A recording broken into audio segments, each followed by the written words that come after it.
अस्सलाम वालेकुम dear students. उम्मीद है कि आप लोग सारे ठीक ठाक होंगे। तो आज हमारा टॉपिक है पाइजन डिस्ट्रीब्यूशन। बायनॉमियल डिस्ट्रीब्यूशन हम सारे समझ चुके हैं अच्छी तरीके से। तो आज हम पाइजन डिस्ट्रीब्यूशन को समझेंगे इस सेशन में। In this section, we introduce a probability model which can be used when the outcome of an experiment is a random variable taking on positive integer values and where the only information available is measurement of its average values. This has widespread applications. For example, analyzing traffic flow, fault prediction on electrical cables and prediction of random occurring accidents. बहुत ज़्यादा इसकी applications हैं जिसमें से कुछ मैंने आपके सामने मेंशन की हैं। पाइजन डिस्ट्रीब्यूशन को हम दो वेज में देखेंगे। First, as a distribution in its own right. This will enable us to apply statistical methods to set of problems which can't be solved using binomial distribution. सबसे पहले हम ये देखेंगे कि binomial distribution से जो प्रॉब्लम हल नहीं होता वो पाइजन से कैसे हल होगा। और दूसरा इंटरेस्टिंग ये है कि एक प्रॉब्लम है वो बायनॉमियल से भी सॉल्व हो जाएगा, लेकिन हम उसको पाइजन से हल करेंगे और पाइजन जो है वो बायनॉमियल की निस्बत ज़्यादा देखेंगे जल्दी रिजल्ट्स तक पहुंचा देगी। लेकिन हर केस में नहीं, वो एक स्पेसिफिक केस है where n is large and p is small.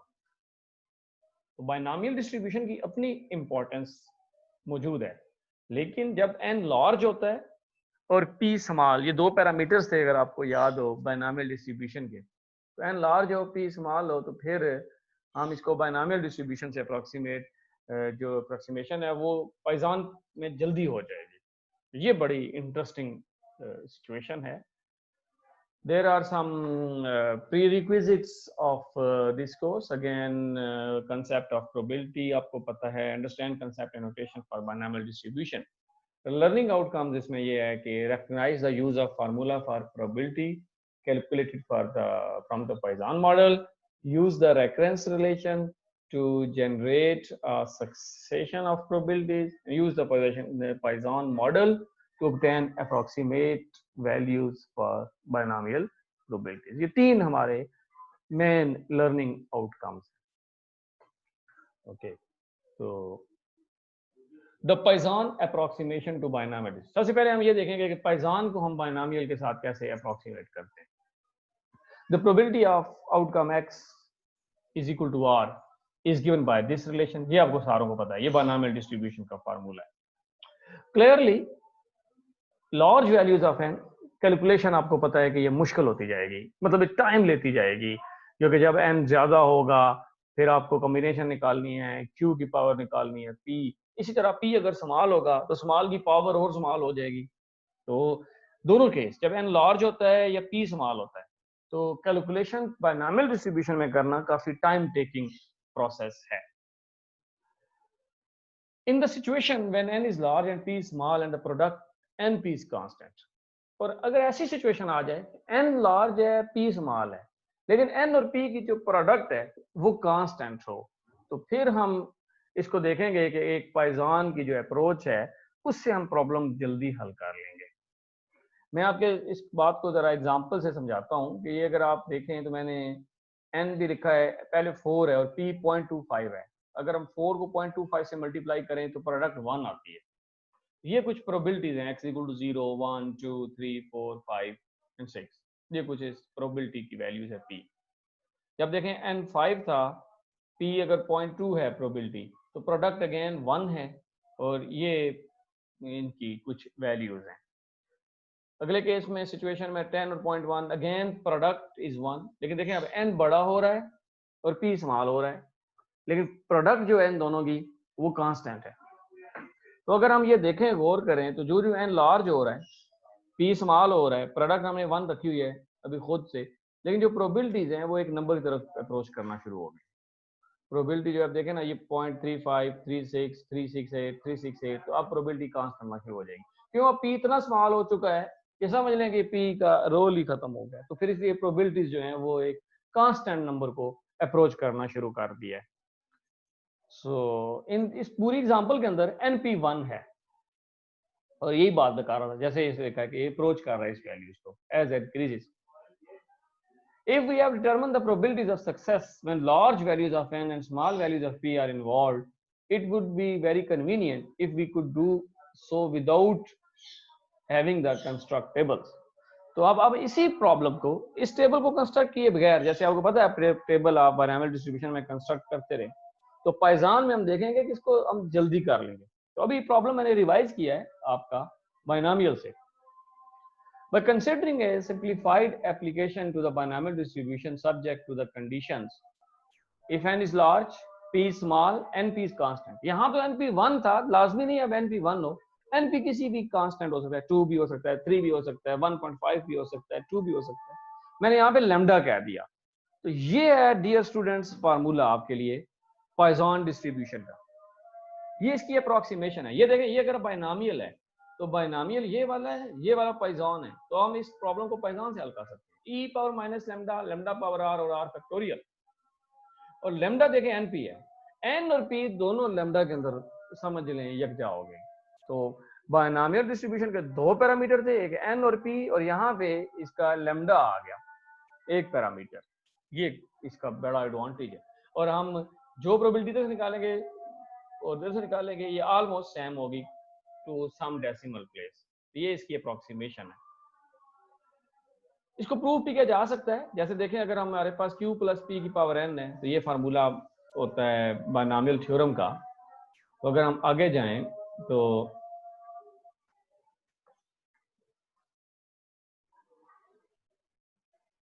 अच्छा, अगर हम आगे जाएं तो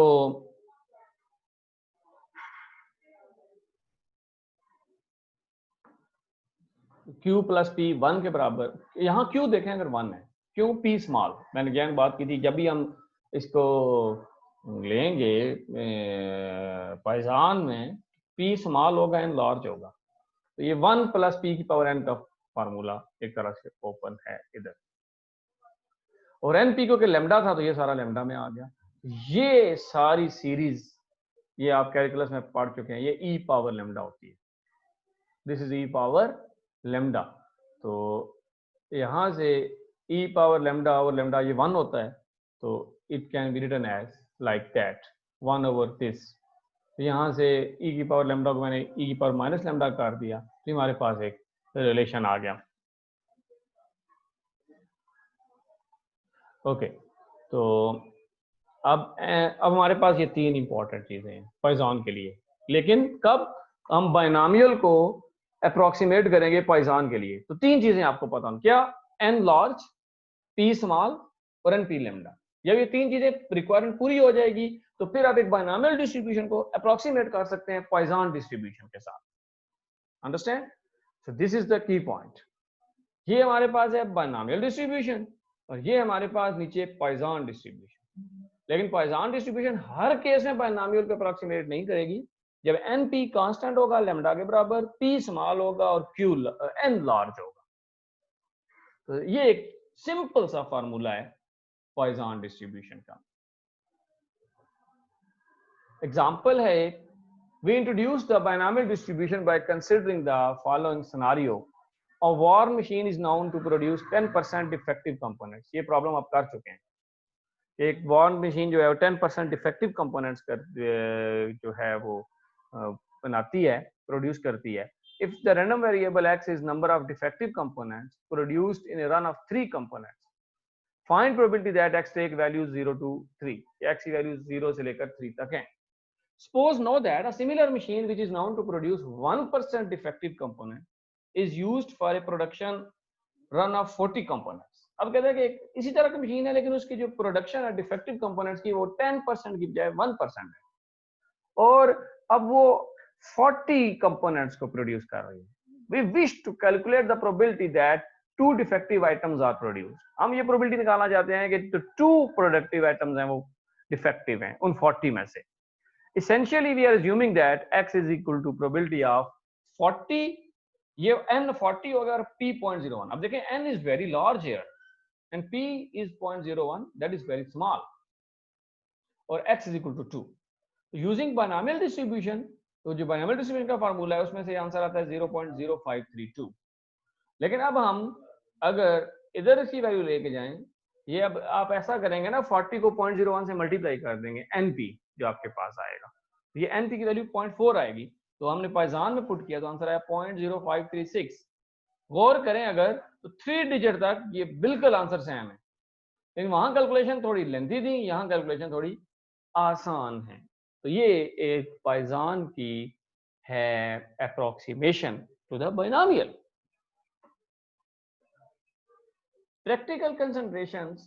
In practice, we can use the Poisson distribution to very closely approximate the binomial distribution, provided that product np is constant with n is greater or equal to 100. हम ज्यादा जो accurate अगर देखें और प्रैक्टिकली आप देखें तो n ये आप ध्यान में रख लें कि जब भी 100 से ग्रेटर होगा और p की वैल्यू 0.05 से स्मॉल हो, तो फिर हम पॉइसन डिस्ट्रीब्यूशन यूज करेंगे जो कि क्लोजली अप्रोक्सीमेट करेगी binomial distribution. Note that this is not a hard and fast rule and we simply say that. अच्छा, ये भी कोई hard and fast rule नहीं है, बस ये observation है, इसके मुताबिक हम ये बात करते हैं. The larger n is better and smaller p is better provided that np is sensible size. The approximation remains good provided that np is less than 5 for all values of n as low as 20. तो np भी कहता है अगर less than 5 हो तो फिर ये good approximation है। तो ये कुछ हमें सिचुएशंस देखी कि n अगर 100 से ग्रेटर हो, p 0.05 से लेस हो, तो फिर ये जो पाइजान डिस्ट्रीब्यूशन है बहुत अच्छे तरीके से अप्रोक्सीमेट कर लेती है। अभी भी मैंने देखा था, वैसे n 40 था ऊपर वाली एग्जांपल में, और p जो 0.1 था, 0.01, तो हमने देखा था कि ये p 0.01 से लेस था, लेकिन n अभी 100 से लेस नहीं था, लेकिन फिर भी 3 डिजिट तक उसने बड़ा जबरदस्त रिजल्ट कंपेयर किया। एक टास्क है, mass produced needle are packed in box of 1000. It is believed that one needle in 2000 on average is standard. What is the probability that box contains 2 or more defectives? The correct model is binomial distribution with n is equal to 1000. n यहाँ पे 1000 number of needles हैं, p हमारे पास है 1 by 2000 और q definitely 1 minus p हो जाएगा। तो ये हमारा सोल्यूशन आ गया x0 1 का। ये तो हमारे पास सोल्यूशन है 2 और मोर डिफेक्टिव आइटम्स के लिए। ये रिजल्ट हमारे पास आ गया। फिर हमने 2 और मोर का मतलब होगा ना कि हम 0 और 1 माइनस कर दें उसमें से, तो प्रोबेबिलिटी निकल आएगी। मैंने दूसरा फार्मूला यूज किया है, बजाय मैं करता 3 4 और 1000 तक जाता, तो मैंने 0 और 1 की प्रोबेबिलिटी निकाल ली और 1 में से दोनों की निकाल दी, तो अब ये प्रोबेबिलिटी आ जाएगी 2 और मोर की। उम्मीद है कि आपको ये बात समझ आ गई होगी। अब हम जरा पाइथन पे चलते हैं, हमें लेमडा निकालना पड़ेगा। तो लेमडा हमारे पास आ जाएगा np 1000 over 1 by 2000, this is 1 by 2। तो lambda is equal to 1 by 2, तो प्रोबेबिलिटी ऑफ 2 और मोर डिफेक्टिव आइटम्स, अगेन हमने probability of x equal to 0 निकाली, probability of x equal to 1 निकाली, तो ये 0 वाली है, ये 1 वाली है, यहाँ plus x probability of x equal to 1, हमारे पास ये आंसर आया। और ये देखें 0.0902, अगर ऊपर आप आंसर देखें तो मेरे ख्याल में, ओह वेरी गुड, बिल्कुल सेम आंसर हमारा आया 0.0902। ओके, तो ये ब्यूटी है, क्योंकि अब n 100 से ग्रेटर था, p से लेस था, तो बिल्कुल एग्जैक्टली बायनॉमियल डिस्ट्रीब्यूशन और पाइथन डिस्ट्रीब्यूशन का आंसर सेम है। तो उम्मीद करता हूँ स्टूडेंट्स से आपको ये चीज समझ आ रही होगी। In the above task, we have obtained the same answer to 4 decimal place as the exact binomial calculation. Essentially, because p was so small, and we shall not always be so lucky. Example और देखते हैं। In the manufacture of glassware, bubbles can occur in the glass, which reduce the status of the glassware to that of a second. If an average 1 in every 1000 atom produced as a bubble, calculate the probability that exactly 6 items in the batch of 3000 are seconds. तो इसमें ये है कि glassware है, उसमें एक हमारे पास कुछ बबल्स अकर होते हैं, तो हर 1000 एटम्स में एक बबल है, तो कहते हैं प्रोबेबिलिटी निकालेंगे exactly 6 atoms in the batch of 3000 और सेकंड्स जो हैं जिनमें बबल्स आ गए। x is number of items with bubbles, तो इसका मतलब है कि हमारे पास ये आ गया 3000 और ये प्रोबेबिलिटी है ना 1/1000 करके निकला है आंसर। ये दो पैरामीटर बायनॉमियल के हैं, एन यहाँ पे 3000 है और पी ये है, तो हम इसको बजाय बायनॉमियल से हम इसको पाइथन से किया है और ये 0.05 आंसर आया। Result means that we have about a 5% chance, 5% chance है फाइंडिंग एग्जैक्टली 6 सेकंड्स के जो 6 गिलास ऐसे होंगे जिनमें बबल्स आएगा। इसका चांस कितना है? 5%। That is very less. तो ये इंटरप्रिटेशन आपको आनी चाहिए इस तरह प्रॉब्लम की। We have another example. A manufacturer produces light bulbs that are packed into box of 100. तो एक manufacturer 100 boxes में पैक करता है light bulbs को। If quality control studies indicate that 0.5% of the light bulbs produced are defective, 0.5% उसमें से defective हैं, what percentage of the box will contain no defective, 2 or more defective? Again, n यहाँ पे 100 है और p जो है वो स्मॉल है, p हमारे पास हो जाएगा यहाँ पे 0.005 ये वाला, तो इसको मल्टीप्लाई करें तो 0.5 आ गया np, तो probability of x equal to 0, probability of x equal to 2 और मोर। अगेन हमने वही रिजल्ट निकाला कि 1 में से probability of x equal to 0 + 1 निकाल दें तो हमारे पास आंसर बनेगा 9%, दैट इज 0.092। पर इस 9% चांसेस ये हैं सेकंड केस में, और 61% चांस ये हैं कि कोई डिफेक्टिव नहीं आएगा, और 9% ये हैं कि वो 2 और मोर डिफेक्टिव सर्कल करें। तो पॉइसन डिस्ट्रीब्यूशन उम्मीद करता हूँ कि आपको समझ आ रही होगी। That is very interesting in distribution, और बड़ी आसानी से ये रिजल्ट हमें देती जा रही है। The Poisson distribution is a probability model which can be used to find probability of a single event occurring a given number of times. एक चीज तो हमने देखा था कि दो, जहां पे एक तो बायनॉमियल हम अप्लाई कर सकते हैं वहां Poisson उसकी अप्रोक्सीमेशन है। सेकंड सिनेरियो अब हमने शुरू किया है कि जहां पे हम बायनॉमियल से प्रॉब्लम हल ही नहीं कर सकते। एक प्रोसेस ऐसा है जो बायनॉमियल के अंदर आता ही नहीं है, वो चीज हम सेकंड अब देख रहे हैं। The occurrence of these events must be determined by chance alone, which implies that information about the occurrence at any event cannot be used to predict the occurrence of any other event. इसमें ये हो सकता है कि कुछ events हमारे पास एक से ज्यादा हैं और उनकी जो अक्रेंस है एक इवेंट की, वो दूसरी इवेंट की अक्रेंस से हम प्रेडिक्ट नहीं कर सकते। मतलब यह है कि सारी इंडिपेंडेंट इवेंट्स हैं। It is worth noting that only the occurrence of an event can be counted, the non occurrence of an event cannot be counted। क्योंकि देखें वहां पे तो हमने ये देखा था ना बायनॉमियल में कि दो हिस्से कर दिए थे, एक सक्सेस एक फेलियर। अकर कर गई तो सक्सेस, ना कर गया तो फेलियर। तो हमारे पास दो ऑप्शन थे, one is failure, other one is success. लेकिन अब यहां पे ये है कि अकरेंस तो काउंट हो सकती है लेकिन नॉन अकरेंस काउंट नहीं हो सकती। This contrast with Bernoulli trials. Bernoulli trials mean binomial जो हमने देखा था उसके ट्रायल पे ये कंट्रास्ट की बात है, where we know the number of trials। वहां पे हमें number of trials पता होते थे, the number of events occurring and therefore the number of events not occurring। हमें p पता था तो q फौरन हम 1 minus p कर लेते थे। The Poisson distribution has wide separate applications in areas such as analyzing traffic flow, fault prediction in electric cables, defects occurring in a manufactured object such as casting, email messages arriving at the computer, and in the prediction of randomly occurring events or accidents। कभी आपने जैसे देखा कि light bulbs defective थे, एक machine जो है वो डिफेक्टिव प्रोड्यूस कर रही है, कितने चांसेस हैं? तो Poisson से हमने रिजल्ट निकाले, ऑल्दो वो बायनॉमियल से भी निकल रहे थे, लेकिन ये ज्यादा इस तरह की चीजों को हाईलाइट करने में यूटिलाइज की जाती है। One well known series of accidental events concerns Persian cavalry who were killed by horse kicks, इस तरह की बातें भी हम इसमें कैलकुलेट कर सकते हैं. Although not discussed here, you will find accounts in many statistical texts. One example of use of Poisson distribution where the events are not necessarily time related is in production of fault occurrence along a long weld. Faults may occur anywhere along the length of the weld.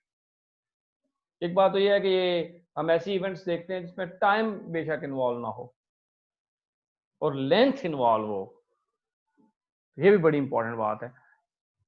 A similar argument applies when scanning costings for faults. We are looking for fault occurring in a volume of material.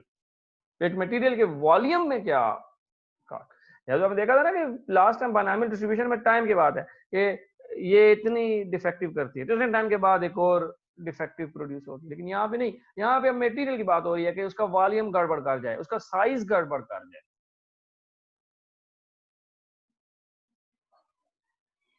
The following definition gives a theoretical understanding of Poisson distribution. तो सबसे पहले जैसे binomial trial था ऐसे ही एक Poisson trial है जिसको हम Poisson प्रोसेस कहते हैं. तो हमें पहले ये समझना पड़ेगा.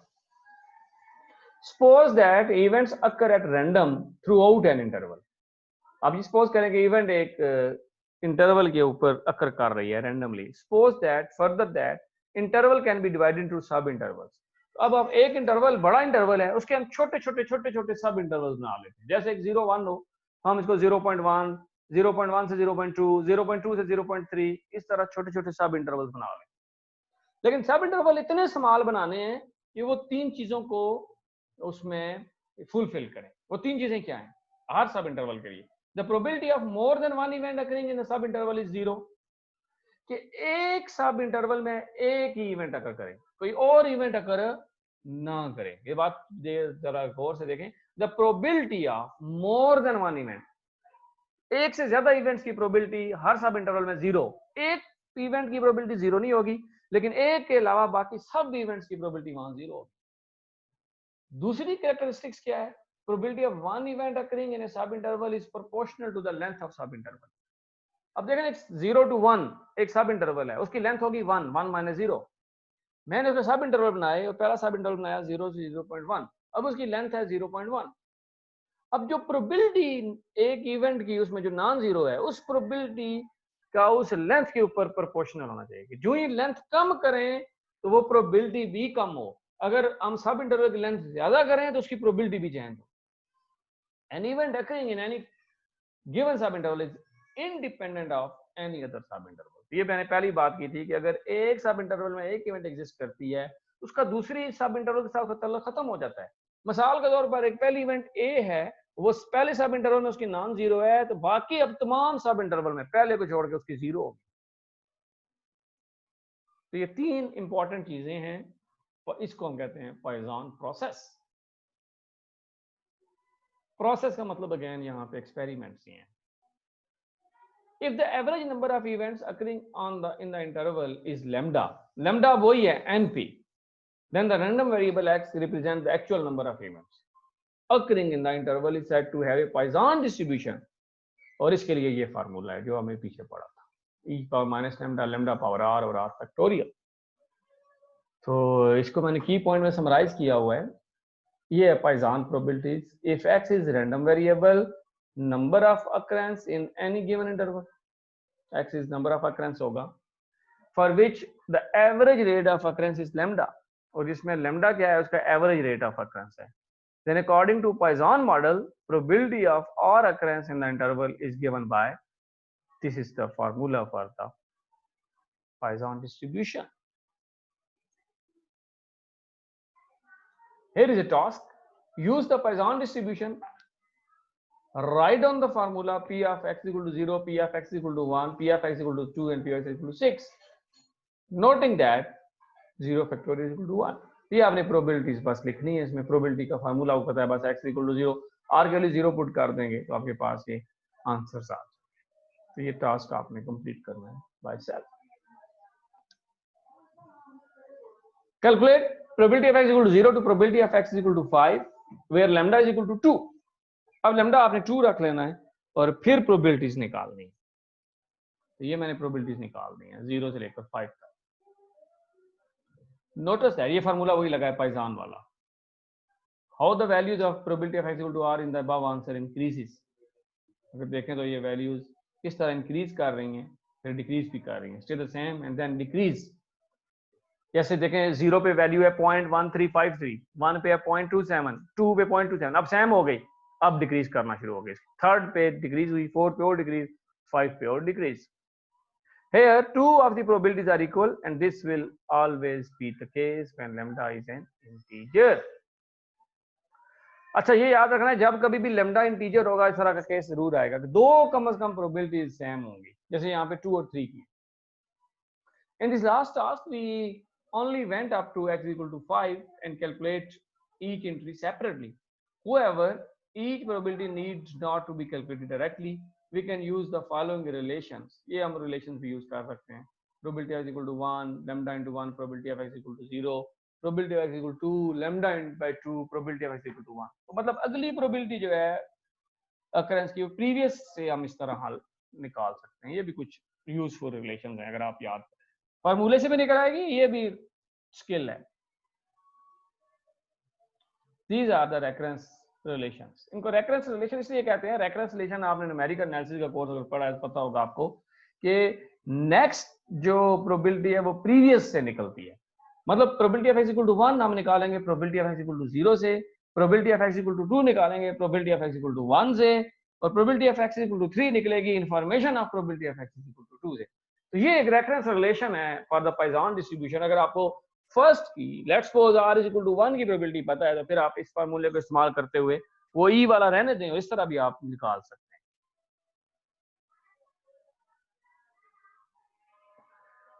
ये एक एग्जांपल है आपके लिए, probability of x equal to 6 to extend the table. आपने probability of x equal to 5 पता है और उसी टेबल की आपने probability of x equal to 6 निकालनी है। तो हमने कितना 2/6 फार्मूला लगा लिया है ये वाला और इससे हमने रिजल्ट निकाल लिया।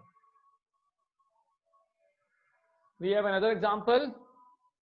Suppose that it has been observed that on average 180 cars per hour pass a specified point. एक खास पॉइंट से 180 कार्स एक घंटे में गुजरती हैं on a particular road in the morning rush hour, सुबह के रश के टाइम में। Due to the impending road works, it is estimated that congestion will occur closer to the city center if more than 5 cars pass the point in any 1 minute. What is the probability of congestion occurring? कुछ road works हो रहा है, उस road work में हमने कुछ estimate किया कि सिटी के करीब करीब मोर देन 5,000 कार्स 1 मिनट में गुजर सकें। तो हमने ये प्रोबेबिलिटी निकालनी है कि क्या हम ये जो कंजेस्शन है इसको हम अचीव कर सकते हैं कि नहीं, कितने चांसेस हैं इसके। We note that we can't use the binomial distribution model here, we have no values of n and p। अब यहाँ पे n और p हमें नहीं पता। Essentially we are saying that there is no fixed number, यहाँ पे fix number of cars नहीं है। हमने कहा मोर देन 5, अब मोर देन 5 तो 6 भी हो सकती हैं, 7 भी हो सकती हैं, 10 भी हो सकती हैं, 20 भी हो सकती हैं, 100 भी हो सकती हैं। तो अब हमें n नहीं पता, इसलिए यहाँ बायनॉमियल अप्लाई नहीं हो सकती। The only information available is average rate at which car pass the specific point. हमें सिर्फ उसकी एवरेज रेट का पता है 180। That x is a random variable and x is equal to number of cars arriving in any minute. We need to calculate the probability that more than 5 cars arriving in 1 minute. Note that in order to do this, we need to convert the information given to the average rate, that is cars arriving per hour, into a value of lambda, car arriving per minute. अब पर हावर का पता है, इसको पर minute में convert कर लेते हैं। This gives the value lambda is equal to 3. यहां से हमें lambda 3 मिलेगा। 3 कैसे आया? 180 कार्स को 60 मिनट्स पे डिवाइड कर दें, इसका मतलब है 1 मिनट में 3 कार्स निकल रही हैं, ये लैम्डा है। तो लैम्डा अगर 3 हो तो प्रोबेबिलिटीज आप निकालना आप सीख सकते हैं। एक लैम्डा ही तो चाहिए होता है ना भाई प्रोबेबिलिटी निकालने के लिए, बस हमने सारी प्रोबेबिलिटी निकाल ली। 5 तक, मोर देन 5।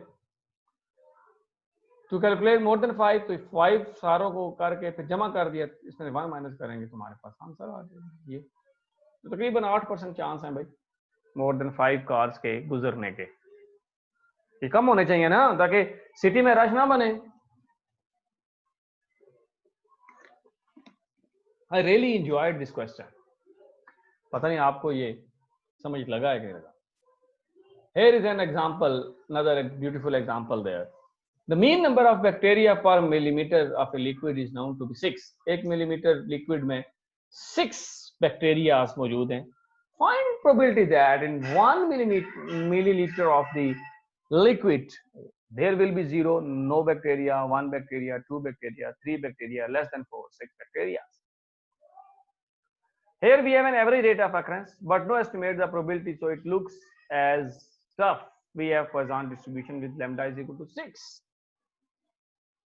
वही फार्मूला आप यूज करके x इक्वल टू 0 की प्रोबेबिलिटी निकाल सकते हैं, 1 की भी निकाल सकते हैं, 2 की भी, 3 की भी, 4 की भी, एंड सो ऑन। ये एग्जांपल है, इसको आप देख लीजिएगा। That is not an tough one, ये एक आपके लिए टास्क है।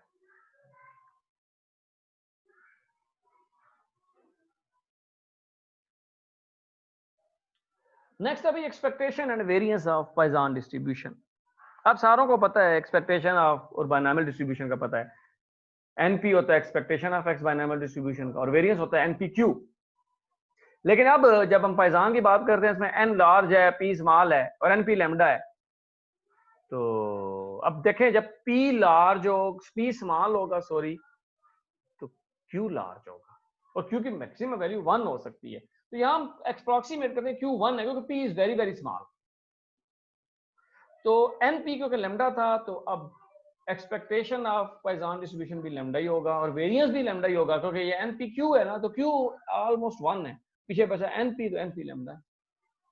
तो ये की पॉइंट में लिखा हुआ है भाई, this one, expectation of x भी लैम्डा है और वेरिएंस ऑफ एक्स भी लैम्डा है। दिस इज एक्सरसाइज, मैं भी आपके साथ ये शेयर करूंगा। तो ये कुछ क्वेश्चंस हैं आपने जो जरूर सॉल्व करने। So dear students, that's it from the first session. I hope कि आपने ये वाला सारा समझ आ गया होगा आपको, पॉइसन डिस्ट्रीब्यूशन। तो see you in the next session.